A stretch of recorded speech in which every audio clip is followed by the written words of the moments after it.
Hi అండి, నేను మీ Chandini. Welcome back to our channel Chandudian vlogs. ఈరోజు వీడియోలో మంచి టేస్టీ సమ్మర్ స్పెషల్ రెసిపీ చూపించబోతున్నాను. అది ఏంటి అంటే క్రీమీగా మళ్ళీ తినాలనిపించే fruit salad.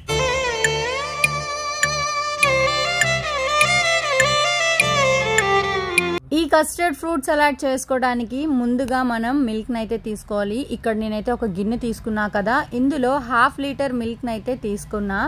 So fully fat milk అయినా పర్లేదు, లేదా నార్మల్ మిల్క్ అయినా సరే పర్వాలేదు. 1/2 లీటర్ దాకా పాలుని ఒక గిన్నెలో వేసుకోండి.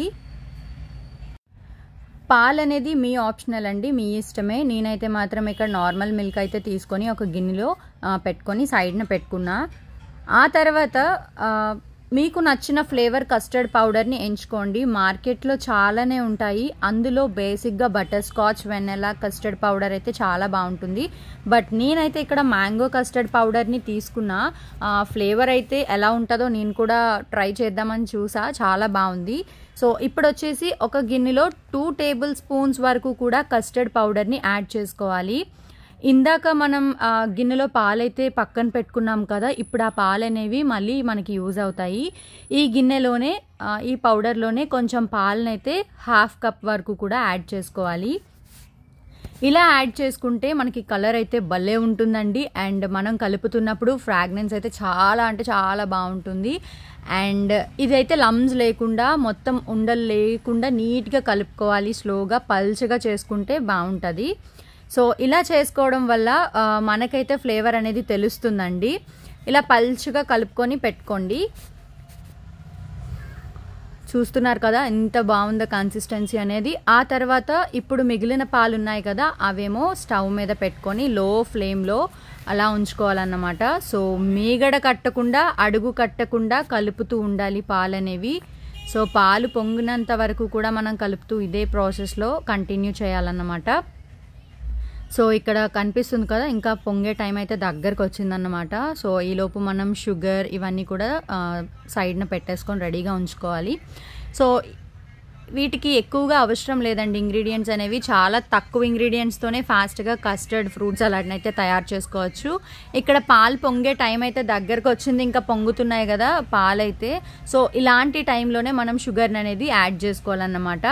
సో ఇక్కడ మనమైతే 1/2 కప్ వరకు కూడా షుగర్ని నేను తీసుకున్నా. మీరైతే మాత్రం టేస్ట్ ఎంత ఉంటే అంతకు తగ్గట్టుగా తీసుకోండి షుగర్. మరీ ఎక్కువైనా కూడా స్వీట్నెస్ అనేది ఎక్కువయ్యి తినటానికి చిరాగ్గా ఉంటుంది, తినాలనిపించదు అన్నమాట ఎక్కువ షుగర్ అయిపోతే. సో నేనైతే ఇక్కడ 1/2 కప్ వరకు కూడా షుగర్ని తీసుకొని ఇందులో కలుపుకుంటున్నా. సో 1/2 కప్ అనేది ఎక్కువ అయిపోద్దేమో అని చెప్పి కొంచెం కలుపుతూ ఉన్నప్పుడు కొంచెం షుగర్ పక్కన అయితే పెట్టా. అన్నమాట. ఆ తర్వాత మళ్ళీ అందులో కొంచెం యాడ్ చేయాలా వద్దని ఆలోచించి పక్కనైతే పెట్టేసా. సో ఇప్పుడైతే మనం షుగర్ అయితే మాత్రం కరుగుతూ ఉండాలండి. సో లో ఫ్లేమ్లోనే పెట్టాలి, హై ఫ్లేమ్లో ఎక్కడా కూడా పెట్టద్దు. ఆల్మోస్ట్ షుగర్ అయితే కరిగిపోయినట్టు కనిపిస్తుంది కదా. ఇప్పుడు షుగర్ ఫుల్గా డిజాల్వ్ అయితేనే మనకి కస్టర్డ్ పౌడర్ యాడ్ చేసినప్పుడు బాగుంటుంది, లేకపోతే ఉండలు కట్టేస్తుంది అన్నమాట. సో ఇంకా ఆల్మోస్ట్ కరిగిపోయింది. ఇప్పుడు మాత్రం మనం ఏదైతే కస్టర్డ్ పౌడర్ని కలిపి పక్కన పెట్టుకున్నాం కదా, ఒక్కసారి మళ్ళీ అది మనకి ముద్దగా అయిపోద్ది పక్కన పెట్టినప్పటికీ. సో పాల్లో కలపాలి అనుకున్నప్పుడు కొంచెం పల్చగా చేసుకోవాలి. మళ్ళీ ఒక్కసారి స్పూన్తో అటు ఇటు కలుపుతూ పాల గిన్నెలో వేసేసుకోవాలి. ఇప్పుడు ఫ్లేవర్ చూసారు కదా ఎంత పర్ఫెక్ట్గా వస్తుందో. సో చూస్తేనే నోరూరుతుంది, బట్ అది ఇంకా పల్చగా ఉండాలి. సో మీకు అది చెప్తా గైస్, చూడండి. అండ్ ఇక్కడ మనం అలా కలుపుతూనే ఉండాలి. ఎక్కడ కూడా మనం లో ఫ్లేమ్లో పెట్టేసి వదిలేకుండా అలా కలుపుతూ ఉంటేనే మనకి బాగుంటుంది అన్నమాట. సో ఇలా పెట్టిన 2 to 3 minutes వరకు లో ఫ్లేమ్లో బాయిల్ చేసుకుంటే సరిపోతుంది. ఎందుకంటే కస్టర్డ్ పౌడర్ అనేది కొంచెం థిక్గా అయిపోతుంది అన్నమాట. స్టవ్ మీద పెట్టినప్పుడు ఒకలాగా, దించేసాక ఒకలాగా అయిపోతుంది. సో కొంచెం జాగ్రత్తగా చూసుకుంటూ ఒక 2 to 3 minutes ఉంచేసి తీసేస్తే సరిపోతుంది. సో ఇక్కడ చూస్తున్నారు కదా అది ఎలా ఉడుకుతుందో. ఇంకా ఆల్మోస్ట్ బాయిల్ అయితే అయిపోయింది, చూపిస్తున్నా కదా. ఇలా ఉంటే సరిపోతుంది పల్చగా కన్సిస్టెన్సీ అనేది. అండ్ ఇంకా తర్వాత నేనైతే అయిపోయిందని చెప్పి ఇంకా స్టవ్ ఆఫ్ చేసేసి పక్కన పెట్టేసుకున్నా. అండ్ ఒక బౌల్లోకి ట్రాన్స్ఫర్ చేసుకొని బయట ఫుల్గా కూల్ అయిపోవాలి. ఆ తర్వాత ఫ్రిడ్జ్లో పెట్టేసుకోవాలి 2 to 3 hours తర్వాత. నేనైతే ఇక్కడ కొన్ని ఫ్రూట్స్ అయితే తీసుకున్నా, బనానా, పపాయ, పైనాపిల్, గ్రేప్స్, ఇంకా మీరు యాపిల్, స్ట్రాబెర్రీ ఇలాంటివి కూడా తీసుకోవచ్చు. నా దగ్గర ఉన్న ఫ్రూట్స్ మాత్రమే ఇవి తీసుకొని ట్రై చేద్దామని చెప్పేసి ఒక్కసారి మీకైతే షో చేస్తున్నా. అండ్ ఇక్కడ పిస్తా, బాదం, కాజు ఇవి కూడా నట్స్ కూడా యాడ్ చేసుకోవచ్చు. అండ్ నేను ఓన్లీ బాదం ఒకటే యాడ్ చేశాను. అండ్ ఫ్రూట్స్ అన్నీ కూడా మంచిగా బ్రేక్ఫాస్ట్ టైంలోకి కానీ లేకపోతే డిన్నర్ కానీ చాలా బాగుంటుంది.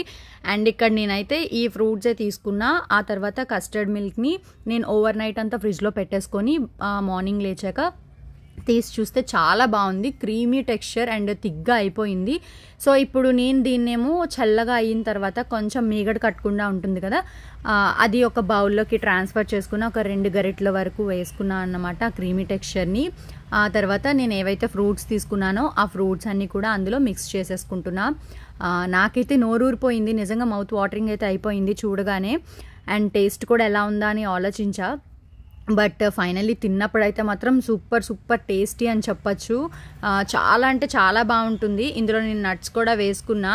అండ్ మనం ఇలా ఫ్రిడ్జ్లో పెట్టేసుకొని కస్టర్డ్ని తింటూ ఉంటే కూల్గా బాగుంటుంది. అలానే కస్టర్డ్ అనేది వీక్ వరకు కూడా స్టోర్ చేసుకోవచ్చు. ఫ్రెండ్స్ అండ్ రిలేటివ్స్ వచ్చినప్పుడు కూడా మనం ఇవ్వచ్చు. వీడియో కనుక నచ్చినట్టయితే థ్యాంక్ యూ.